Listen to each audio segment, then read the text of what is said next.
Hey, everybody. Things change quickly in the National Football League.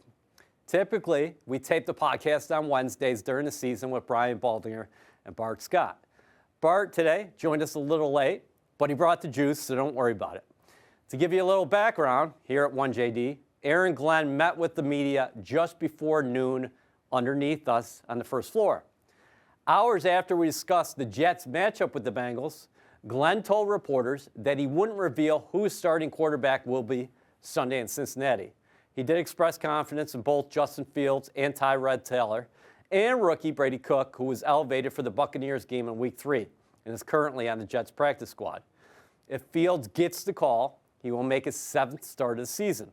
Through the air, he's completed 63.7% of his passes with 4 touchdowns and 0 interceptions. He also leads all NFL quarterbacks with 257 rush yards, and he scored 3 touchdowns on the ground. Taylor, the ageless backup who's day-to-day with the knee ailment, replaced Fields in the second half, of course, of last Sunday's 13-6 loss to the Panthers. He moved the ball through the air and threw the vertical targets, although he was intercepted twice. Taylor has protected the football throughout his career, though, and he remains elusive. Aaron Glenn, he just wants to find a path for his team to gain their first victory. He's looking for any edge, and he pointed to competitive advantage as to why he didn't name a starter. The Jets haven't scored an offensive touchdown in their past 2 games. 1 possession losses to the Broncos and Panthers. If it's Taylor, it's going to be interesting because he spent the first 4 years of his career as Joe Flacco's backup in Baltimore from 2011 to 14. Of course, Flacco's leading that Cincinnati offense now. But Glenn, he's going to keep things close to the vest. And now we're going to get the thoughts of Bart and Baldi. We beat anybody in the world, and I think we're going to win next Sunday. It's picked off. Aaron Glenn. Jumbled and caught. Jumbo Elliott. One-handed catch. Chris Bart gets running loose. Reavis. Can't wait. Put your seatbelts on and get ready for the ride. The official Jets podcast is presented by Kendra Scott, the jewelry company that's shining bright and doing good. Personalize your game day look by shopping spirited styles and so much more at your local Kendra Scott store or kendrascott.com, where team spirit meets personal style. Baldi, great to see you. How you doing, man? I'm good, EA. Look, this league, whether you win, you lose, upsets, this league just marches on. This doesn't wait for no man. And so I'm just, putting Week 7 behind me, looking forward to Week 8 right now. Hey, we're gonna get to the Jets in a second, but where are you this upcoming weekend? I'm right in Philadelphia. I'm doing the Giants and Eagles rematch right here in Philadelphia. So I got a home game right here. I couldn't be happier. I was working out yesterday at Lane Johnson's house, talking to Lane, just kind of catching up with some of the things around the league. He asked me questions about the league, trying to figure out what's going on. So everybody's kind of, doing their thing. But yeah, I got a home game here. I'm happy as heck. Sunday in Cincinnati when this team faces the Bengals. If he indeed chooses Tyrod Taylor, what would your thoughts be? I would concur. I just thought I thought Tyrod, look, I know, forget about the interceptions. I thought he gave the team a chance. They needed a touchdown the other day. The defense can't play any better. And I thought he gave the guys a chance to go get the ball. They had a flea flicker where honestly he's got the open receiver. He kind of underthrows it, but it was a good call. It was a good play. He just probably short-armed it a little bit. It was a touchdown waiting to happen. Next play, they went right down the field. And then I thought they attacked with Tyrod, down the field. And, he gave the receivers a chance. So it won't surprise me. I mean, just, he's been through this before so many different times at different places and different teams. I think he can handle it right now. And not because they said it was a spark. I mean, I just think he gives them a better opportunity right now to win games. Yeah, and that's what Aaron Glenn said on Sunday after the game, after the Jets lost to the Panthers 13-6. He said that I have to make a decision where I feel like whoever I pick is going to give us the best chance to win, because the Jets right now, they feel awfully close, but on the other end of the spectrum, they feel far away. Oh, that's true. I mean, that's actually putting it, in a good context there, EA, because 2 weeks in a row now, they just needed to play. They needed a field goal against Denver to win. They needed a touchdown last week to really, make it a real game. And you're a play short, but at the same time, you're a long ways away. I mean, the roster looks, very incomplete at this time. The offensive line has struggled at moments. And so, they need something to all right, can we put this drive together? We got to put a drive together. And that's what they needed 2 weeks in a row, because you can't ask anything more from the defense at this point. You love more takeaways. You love to affect the quarterback a little bit more. But at the end of the day, they're getting off the field 2 weeks in a row against teams that are winning games, winning records, in Carolina and in Denver. You need an offense that can put a drive together to go win a game. That's the short answer. The big answer is, they got to start, finding ways to win games right now. Do you like the timing you saw from Tyrod in that small sample in the second half? He did play a series in the first half after Justin Fields was evaluated there in the blue tent, but it seems like at 10-22, you're down double digits. That's not the ideal scenario, but the ball was coming out. He was sacked 3 times. We're going to get to that in a second, but he remains one of the better deep ball throwers in this league. He gives you a chance. He gives you a chance right now. And, he knows how to maneuver the pocket. And, the rush, look, Carolina, those young guys played good. Derek Brown that's the best defensive tackle I've seen in football through the first 7 weeks of the season. He batted a couple balls down, at the line of scrimmage where you don't even know what's going to happen, But I just thought under the circumstances, he gave him the best chance. The second half, you kind of kept thinking this can happen. They can win this game. They can make the play. And they had a couple of shots and they just didn't, they didn't complete it. And but I just thought overall, the offense looked like it moved better, when Tyrod was under center. How about the landscape without Garrett Wilson? I mean, the guy's playing as well as anybody in the league right now. And then, unfortunately, he missed his first game of his pro career, which is saying something in itself. He's not the biggest dude, but he's out there every week, consistent, productive, ultra competitive. And as far as target share, the Jets are going to try to get him the football. And then you take 5 out of the lineup. It has a huge impact no matter what else is happening. It's so noticeable, EA. It's just so noticeable in the lineup, not in the lineup, and the attention that he's going to get. I mean, J.C. Horn's a good player over there on that side. They pay him $100 million to play corner, one of the highest paid corners in the whole league. But he's a guy that can beat man coverage. He's a guy that understands how to not just get open and understand, where the soft spot in any zone is, but his ability to adjust to a ball in the air for a ball that might not be perfectly thrown, or maybe that's the only way you can get it to him. He's going to make all the adjustments you can. And, he's a top flight wide receiver in this business for a reason. And, these Ohio State guys right now are flourishing in this league, all over the league. And, he's as good as, Jackson Smith and Jigba or Ibuka. He was teammates with all those guys, and they've all been trained the right way. They all know how to adjust to a ball in the air, and he's as good as any of them. Let's take a break. Then we're going to bring in Bart Scott as well. Jets fans, clear the runway. The New York Jets are ready for takeoff against the Cleveland Browns. Be there at MetLife Stadium on Sunday, November 9th at 1 p.m. to experience the action and energy of Jets game day. Don't miss out. Lock in your seats at nyjets.com/tickets. Look who the cat dragged in, Baldi. My man finally decided to join us. I mean, I got to say, Bart, you look good, brother. You look good, man. This is not an easy business, like the way we run around and work to take care of yourself, but you look good, bro. No, I appreciate it, man. I've been on this health kick, man. I jumped on the Peloton late last night, man, and I had to subscribe for my membership because it's been a year and a half. But I know, you know what works for you, and I know for me to cut this fat, I got to start hitting the bike. Late last night. What time? 7 o'clock. That's late when you get Come on, man. When you get old, it is hard when you. I was over there with you all damn day yesterday. Yeah. So to have energy to get on the bike late at night after working all day is tough. Hey, let me remind you, Bart. Body fat's the silent killer, man. We got to, we got to stay lean here. You got to stay lean in this world. No, Exactly. he looks good. Baldi, you're right. He looks clean now. Yeah. He looks clean. Looks good. I don't know why I can't stop sweating, man. Maybe I took too much pre-workout or something. I don't know why I can't stop sweating. All right, Bart. Thanks for joining us. Let's get into Jets offense versus Bengals defense. And we talked to Baldi about the situation here. What do you want to see from this Jets offense against the Bengals defense?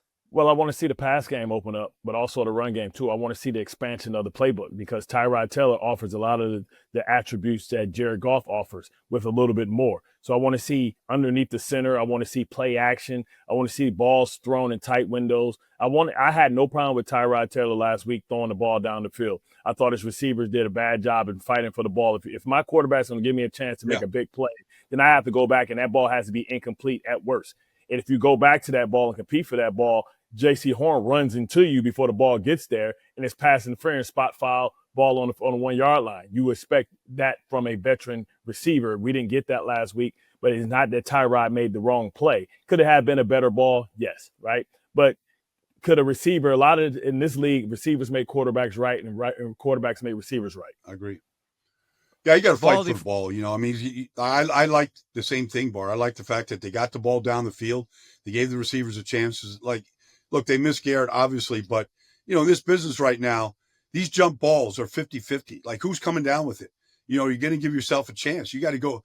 All right, let's move ahead. How did the Jets get Breece Hall going? Because, listen, if the pass game does come along, Aaron Glenn said something interesting after the game. He said that what's happening early in these games, as you guys know, that everybody knows the Jets want to run the football. They want to establish the run. So they're facing the loading boxes. Then you get behind by 10 in the second half, and then everybody knows you're going to try to throw the football.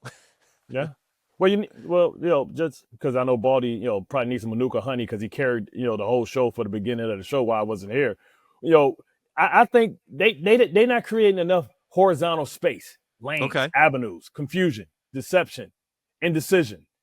And I don't understand, if two of your best players are your running backs, why aren't they on the field at the same time? Yeah. We watched a couple weeks ago, we watched Atlanta do it with Algier. Bijan and Algier. Bijan Robinson. Why can't, even with Justin Fields in the game, why isn't this looking like a triple threat running game? Why isn't Breece Hall playing the role of Ricky Williams? Why isn't Ronnie Brown in the backfield? Why are we playing that type of game? And then when you do all that, the fake jet sweep, the fake downhill power run in your face, now you got real estate to throw the ball behind the linebackers because you got to respect all that. As a linebacker, I have to pause for a second or so to see, are you handing this jet sweep off to your best football player, Breece Hall? Then I have to see, when I'm looking at that, now all the good coaches, whether it's Todd Gurley back in the day, it's just a regular power play with a puller, but you can't see that because you're looking at the jet sweep. So create indecision, create pause. Listen, I played with Jamal Lewis, and we had Kyle Bowler, who was no threat to do anything. Yep. And Jamal Lewis ran for 2,000 yards, and you don't think we played against loaded boxes, you're crazy. Yeah, exactly. You pick out the one it's guy an that's excuse, Bart. When people say loaded boxes, there's all kinds of runs versus loaded boxes. Just because you have more guys up there doesn't mean good. Get the play to the unblocked player. All right, let him go make the tackle. At least get that done.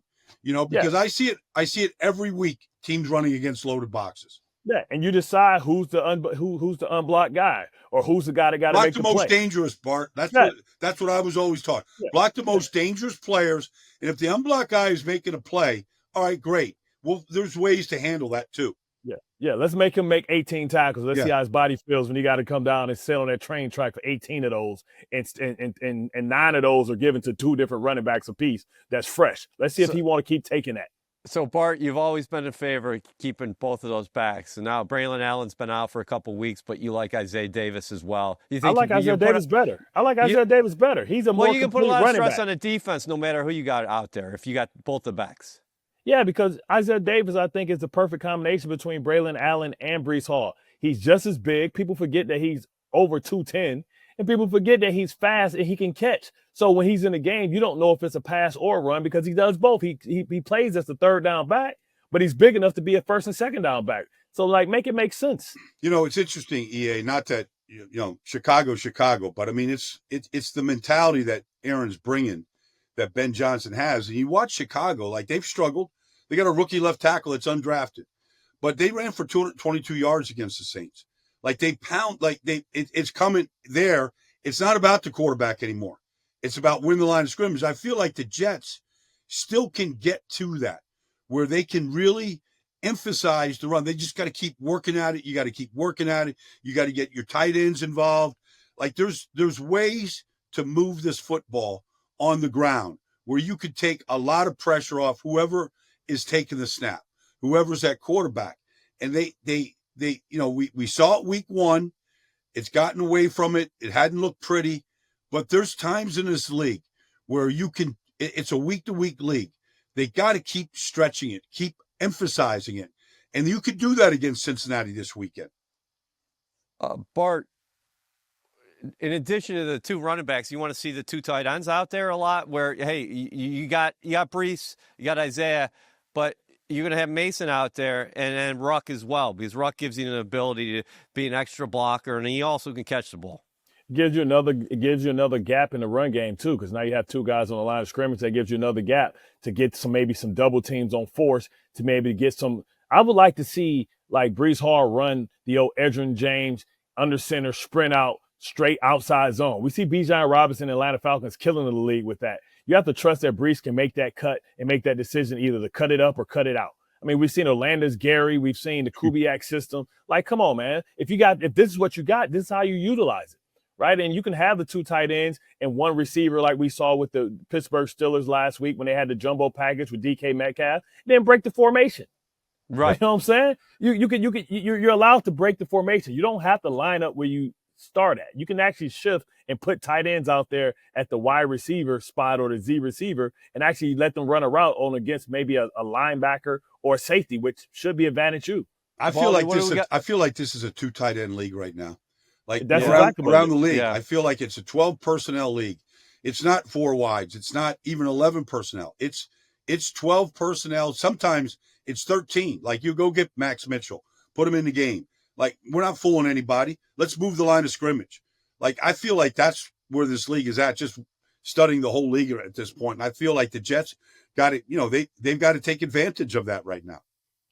We're going to have to see if Trey Hendrickson is up this week. He was dealing with the hip last week against the Steelers. Of course, got 10 days in between ball games. But when you look at that Cincinnati defense, Baldi, they've given up a lot of yards, both on the ground, in the air. Jaylen Warren went off last week. Not only did Aaron Rodgers have the 4 touchdown passes, but Warren was averaging 9.7 yards per carry. And that's not a Pittsburgh team that has run the ball really well early this season. And then he also got it done out of the backfield. So that's why I'm circling Brees Hall in this game.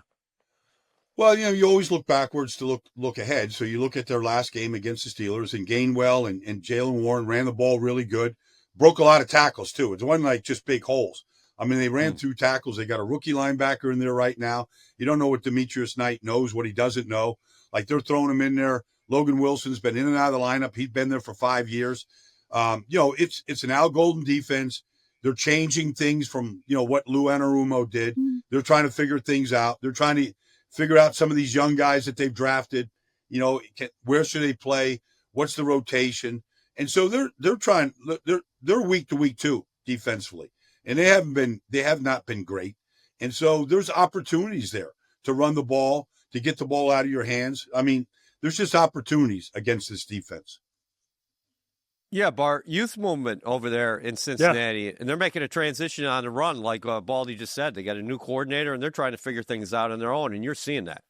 Yeah, that's why you go out and you run things that force them to communicate. That's why you speed up to the line of scrimmage and force them to make communication in real live time. That's why you hit them with shifts and motions. That's why you get them stuck in a certain personnel group, and you pick your best personnel group, and you have different formations, different plays, different lineups. You make personnel play like 3 wides. You do all that to make them see if they dotted their I's and crossed their T's.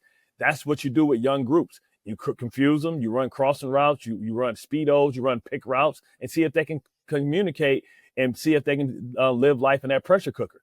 That's why you have a veteran quarterback like Tyrod Taylor that knows all the tricks. Like, if you just look at last week's game,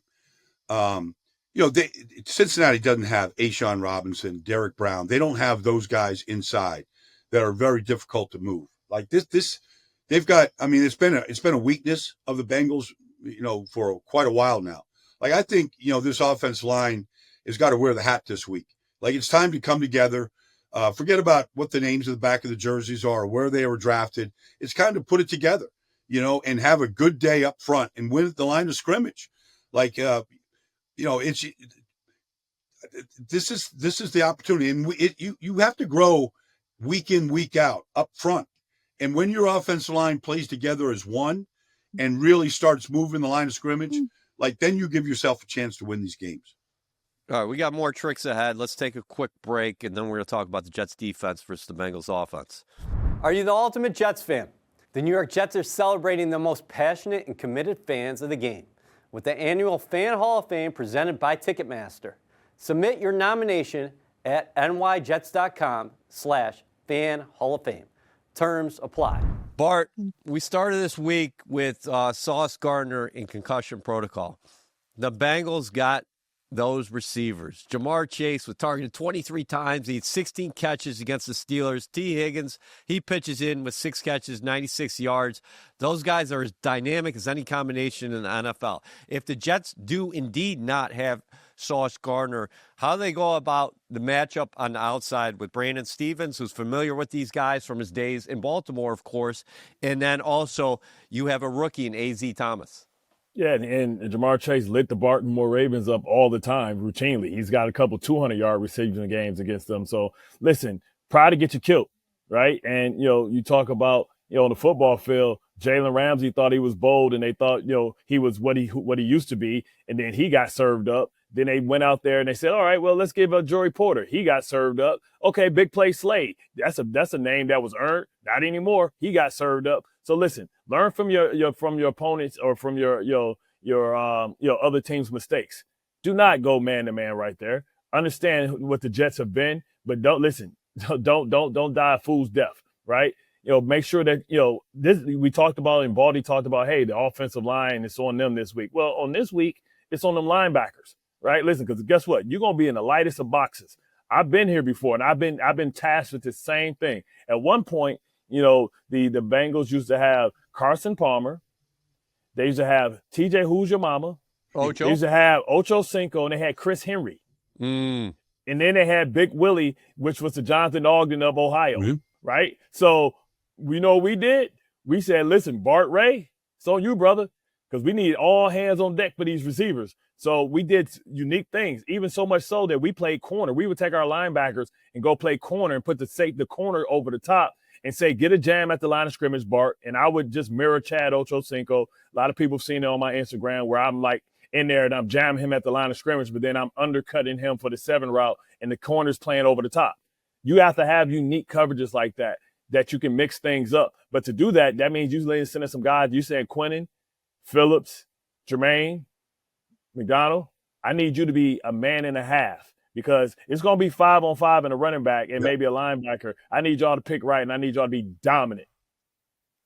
So a big game up front, not just for the cornerbacks, of course, and the safeties. So Bart's saying, hey, listen, light box, Baldi. So that means Jamie Sherwood, he is going to have a lot of responsibilities, and we know that. But I really like where Sherwood's he's starting to come along. I thought his last 2 games have been his best game of the season. And, I mean, statistically, last week against Carolina was one of Wood's best games overall as a pro. The thing is, what they did last week, because, those running backs in Carolina were killing people, right? What they did last week, and Bart, you saw it. Like, if you sit there and catch blocks in this league, you're going to get torched. Like, they attacked the line of scrimmage. They used to say, you back up, you give it up, you step up, and you clean it up. They stepped up and cleaned it up last week. And that's how you have to play. Prior to last week, the Cincinnati Bengals, Chase Brown, whoever's that run, they were the worst running football team in the league. Now, the passing game opened things up for Chase last week, but that offensive line, they had a rookie right guard, and they actually, when Fairchild was at left guard, they had 2 rookie guards in there. They were awful running the football. Now, Joe really helped them. Eventually, they started backing up and trying to take the receivers away, and they opened some things up in the running game. But this was not a good running football team prior to last week. They were the worst in the league. And so, to Bart's point, all right, wear the hat guys up front, earn your paychecks this week. It might be an undermanned group, but you got to beat these guys up front. Well, Bart, what would be a good number for the Jets defense? Each of the past 2 games, they gave up 13 points. Now you're playing against a prolific Bengals attack, even though they're down to Joe Flacco playing quarterback, but he's done a lot of great things in it. Yeah. Listen, Joe Flacco is an upgrade. Joe Flacco, from a arm talent with this type of talent, this type of receivers, is not too much different from Joe Burrow. The ball is out. Joe Flacco still has one of the strongest arms in football. And he's not being protected because the offensive line is great. He's being protected because the receivers create separation so quickly. And their catch rate is so big. Joe Flacco has so many places in which he can place the football where it's going to have a positive result. So that's why they traded for him. They knew exactly what they were doing. Joe Flacco was the perfect quarterback for this perfect offense for him. But how do you combat that? You have to get Joe off his spot. To do that, you got to challenge these receivers at the line of scrimmage. That's why I said Rex used to make the linebackers. Sometimes it was Adelius Thomas going out there at 270, quick jamming the hell out of the receiver, because it doesn't matter. If your DN can do that, if Jermaine Johnson has that type of skill set, all you are force. So once you jam the hell out of him, then you go to your rush and you still got the edge. The tackle has to wait for you. He's not going to run out there and come get you. You jam the receiver and you come down and you looking inside, you push him, throw the timing off, and then now you give the other guys that's in the box the opportunity to rush, and then you basically come back and set the edge as like a corner blitz. You're basically corner blitzing your linebacker who's already your corner blitz, and what you do is when you walk out, you half your tackle. So when you half your tackle, you tell your tackle, instead of stepping to the man inside of you, you step to the man outside of you. Now, as a linebacker, that lets me know that it's going to be inside gaps, it's going to be big, but then I know I got to step up and be big in there. And I know I got a safety coming down late. These are all the rules of the game. You know what I'm saying? So easy a caveman can do it.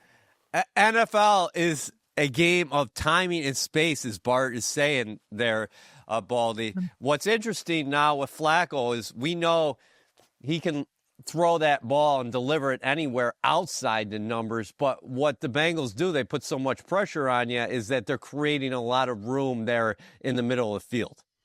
Well, they're going to move Chase around. He's going to run his crossers. He's going to run his go routes. He's a running back with the ball in his hands. Like, he's very hard to tackle, and he's not going to go out of bounds. And so, the contested catches outside the numbers that Joe's excellent at throwing at, and count to 3 and the ball's gone. It's in the air.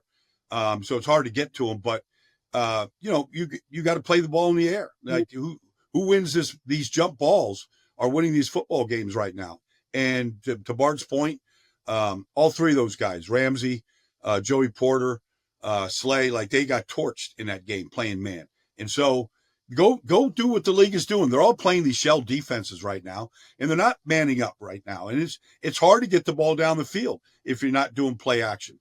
So sit in that shell, and then go tackle to catch, go make a play on the ball in the air right now. Big picture, Bart.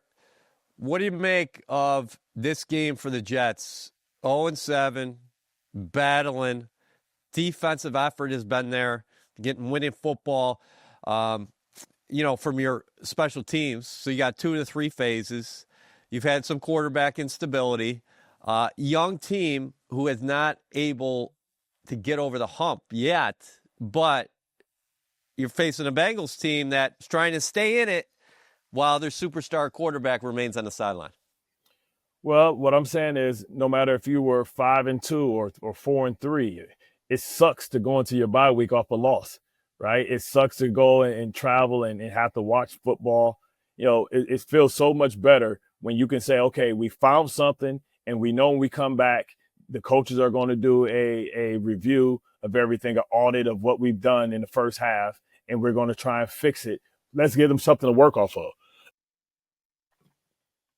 Baldi? Well, I mean, this team just needs a win. And so it's all hands on deck. You don't know. You see how these games are being won every year, every week. They're all won and lost on plays, and the players got to make the plays. And so, we saw Jarvis Brownlee get the ball out a couple weeks ago. Like, it'd be good to get the ball down on the ground, and Joe Flacco was turning it over when he was in Cleveland. And, it'd be good to see Joe hold that ball an extra tick and Will get there. Or like these two tackles, like everybody loves Zeus, but like he can be a turnstile out there. And so, you got to get to Joe. He'll put the ball on the ground. He's going to give you an opportunity. Be good to, win the turnover battle in one of these games. And that usually determines the outcome of these games right now. All right, fellas, well, it's going to be a fun one. And next week, we're going to send you a reminder, Bart Scott. Appreciate it. The official Jets podcast is presented by Kendra Scott, the jewelry company that's shining bright and doing good. Personalize your game day look by shopping spirited styles and so much more at your local Kendra Scott store or kendrascott.com, where team spirit meets personal style. Okay, time for our extra point. The Jets have lost 5 games by 7 points or fewer. They're getting enough from their defense and special teams to win games. Can the offense find its mojo in Cincinnati? Garrett Wilson didn't practice early this week with a knee injury, and Sauce Gardner also is in concussion protocol. No matter who plays quarterback in this game, watch the youth. There's a scenario here where the Jets could start 6 members of their 2025 draft class. In right tackle Armand Membu, tight end Mason Taylor, wide receiver Arian Smith, linebacker Kiko Mayonoa, safety Malachi Moore, and cornerback A.Z. Thomas.